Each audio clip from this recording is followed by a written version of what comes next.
वेद Priyanka V Mori MD Ayurveda Akshar Ayurveda एवं panchakarma hospital Bhavnagar. Mamtaben, તમે પહેલી વાર મારી પાસે 14/9/2025 ના રોજ આવેલા, બરાબર? ત્યારે તમારો વજન 85.5 એટલે 86 કિલો જેટલો હતો, બરાબર?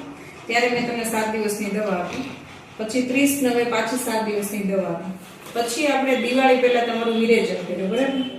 અત્યારે વિરેચન કર્યા પછીના લગભગ 15 દિવસ થયા છે, તો અત્યારે તમને કેવું લાગે છે?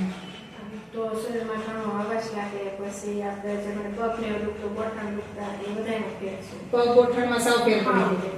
ઓકે. પછી હું બીપીની દવા લેતી, તો એ મેં બંધ કરી. બીપીની દવા અત્યારે લગભગ 2 મહિનાથી બંધ છે, તો અત્યારે એક પણ વાર બીપી વધારે નથી આવી. ઓકે. અને આ પંચકર્મમાં આપણે વિરેચન તમારું કર્યું, બરાબર? તો વિરેચન પછી શરીરમાં તમને શું લાગે છે? સાચો ખાતર લાગે, આમ શરીર હળવાશમાં લાગે, આમ જે શરીર અંદર જે તકલીફ થતી એમાં બધો ફેર છે. ઓકે. અને લગભગ વિરેચન દરમિયાન તમે કેટલું વીકમાં ઘી પી ગયા છો? માં તો લગભગ કિલો જેટલું ઘી પીધું વિરેચન દરમિયાન, 1 કિલો જેટલું ઘી પીધું. એ ઘી પીધા પછી જે 86 કિલો વજન હતો એ આજે 78 કિલો, એટલે કે 8 થી 9 કિલો વજન માત્ર મહિનામાં ઘટ્યો તમારો.